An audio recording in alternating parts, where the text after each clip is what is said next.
राजधानी दिल्ली की सड़कों पर निकलना आम जनता के लिए किसी जोखिम से कम नहीं है, क्योंकि आज सुबह दिल्ली के लोगों को प्रदूषण का घना कोहरा दिखा। जहां तक नजर जाती है वहां धुंध ही धुंध दिखाई देती है। मतलब पूरी दिल्ली का वातावरण प्रदूषण की चपेट में आया, जिससे लोगों को स्वास्थ्य संबंधी परेशानियां होने का खतरा है। जो लोग ऑलरेडी लंग कंडीशन से इफेक्टेड हैं, जैसे जिसको ब्रोंकियल अस्थमा है या क्रॉनिक ब्रोंकाइटिस है या जिसको एम्फीसीमा है, कोर पल्मोनल है, ये वो पेशेंट हैं लंग्स कंडीशन के जिसमें कि इस सीजन में बहुत ज्यादा एक्यूट अटैक्स पड़ते हैं और इनको हॉस्पिटल आना पड़ता है। इसकी वजह से आजकल हमारा रेस्पिरेटरी कंडीशंस की वजह से ओपीडी के अंदर पेशेंट्स का आवागमन भी ज्यादा हो गया है, फुटफॉल बढ़ गया है और इमरजेंसी में भी काफी पेशेंट इसके साथ जिनको सांस लेने में दिक्कत होती है या ज्यादा बलगम आना शुरू हो जाता है वो आने शुरू हो गए हैं। एडमिशन भी थोड़ा हमारा बढ़ गया है। इसी टाइम पे कुछ बच्चे जिनको ब्रोंकियल अस्थमा होता है वो एक्यूट ब्रोंकियल अस्थमा के अटैक के साथ हॉस्पिटल में आ जाते हैं और ये स्थिति इस टाइम पे इनके लिए भी घातक है। साथ में कुछ लोग जिनको हार्ट की डिजीज है या हार्ट फेलियर है और जिनको हार्ट का अटैक यानी कि पड़ा है पुराना या संभावना होती है, जिनके अंदर रिस्क फैक्टर ज्यादा होते हैं, इन लोगों में भी पोल्यूशन का बहुत ज्यादा इफेक्ट आता है। ज्यादातर हमें जो ज्यादा वरीसम फीचर्स देखने को मिलते हैं बच्चों में मिलते हैं जिनके लंग्स काफी कमजोर होते हैं या एल्डरली लोग हैं जिनको कोई पुरानी सांस की तकलीफ है या अदरवाइज भी उनका लंग कंप्लायंस काफी कम हो जाता है और जैसे ट्यूबरकुलोसिस का पेशेंट है, ऐसे पेशेंट में इस टाइम पे काफी दिक्कतें आती हैं। प्रेग्नेंट लेडीज में भी देखा गया है कि पॉल्यूशन के काफी बैड इफेक्ट आते हैं। तो ओवरऑल देखा जाए तो कोई भी बॉडी का ऑर्गन हमारा ऐसा नहीं बचता जिसपे के पॉल्यूशन का इफेक्ट नहीं आता और गवर्नमेंट भी काफी इस पे काम करे। हमारे ऑनरेबल प्रधानमंत्री जी श्री नरेंद्र मोदी जी भी क्लीन एनर्जी के बारे में काफी फोकस कर रहे हैं। हर घर में गैस के चूल्हे आजकल हो गए हैं ताकि फोसिल फ्यूल का कम यूज हो। सोलर सिस्टम्स काफी जगह, हाइड्रो प्रोजेक्ट्स बन रहे हैं। तो इंडिया ओवरऑल क्लीन एनर्जी का यूज कर रहा है। AQI 400 क्रॉस करने का मतलब है कि एक तरह से गैस चैम्बर है जिसमें हम वॉक कर रहे हैं। आप खुद देखिए अगर बाहर निकलते हैं तो आपकी आंखों में जलन, नाक में पानी, गले में दर्द, ये हर किसी को हो रहा है। और जिनको तकलीफ है, जो ऑलरेडी जिनको सांस की तकलीफ है या हार्ट की तकलीफ है, वो तो नंबर तादाद बढ़ गए हैं, उनके सिम्टम्स बढ़ गए हैं। हमारी ओपीडी एकदम से 20 to 30% अप शूट कर गई है।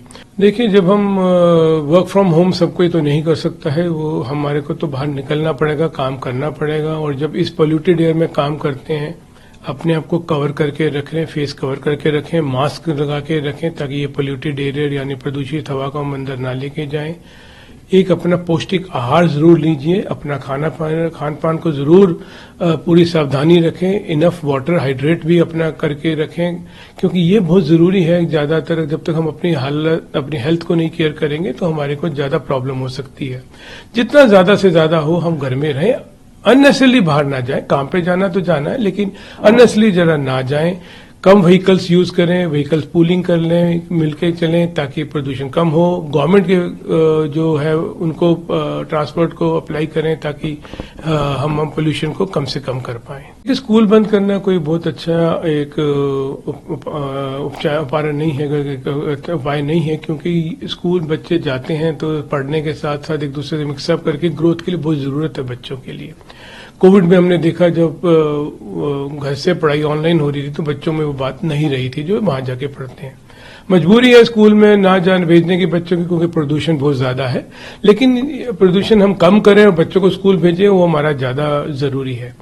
धी के कंस्ट्रक्शंस कम करी हैं और ये पोल्यूशन के लिए स्कूल बंद किए हैं और व्हीकल्स को भी कुछ कर्ब किया है जो पुरानी व्हीकल्स हैं। बट और भी कई कारण हैं जिसको हम अगर जड़ पे जाके रोके तो ज्यादा अच्छा है रेदर देन सिर्फ ये चीजें करने से। अब हम साल के उस वक्त पे आ गए हैं जहाँ पे पॉल्यूशन फिर से बढ़ने लगा है। पॉल्यूशन का लेवल बहुत ही ज्यादा खराब हो चुका है। ऑलरेडी हम देख रहे हैं कि हमारे पास सांस की दिक्कत के मरीज ज्यादा आने लगे हैं।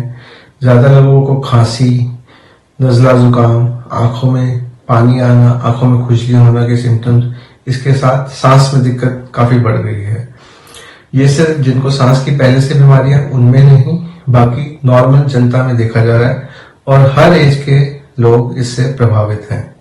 बच्चे और बड़ी एज के लोग ज्यादा इससे इफेक्ट होते हैं।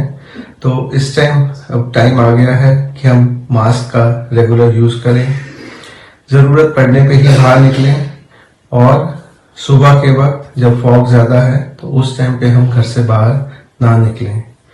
ये कुछ वक्त क्रूशियल होने वाला है, हमें अपनी सेहत का ध्यान रखना चाहिए, डाइट अच्छी रखनी चाहिए जिससे हम अपने आप को सेफ रख सकें। पोल्यूशन का लेवल काफी बढ़ गया है और इसका लेवल अब चिंताजनक हो गया है। इसकी वजह से सरकार ने ग्रैप 3 लगा दिया है। एयर पोल्यूशन की इस सीमा की वजह से हमारे लोगों में आंख में जलन, आंख से पानी जाना, सर में दर्द होना, थकान महसूस होना, और उन लोगों को जिनको सीओपीडी है, ब्रोंकाइटिस है, अस्थमा है, उसका प्रेसिपिटेशन हो जाना, या जिन लोगों में नहीं था उसमें उसका शुरू हो जाना, ये सब प्रॉब्लम्स आ रही हैं। इसके लॉन्ग टर्म साइड इफेक्ट्स भी होंगे, जैसे कि लंग कैंसर, ब्रेस्ट कैंसर। इससे कैसे बचा जाए? इससे बचने के लिए हमको कोशिश करना चाहिए कि हम कम से कम घर के बाहर निकलें। जब बाहर निकलें तो इलेक्ट्रिक व्हीकल्स का इस्तेमाल करें।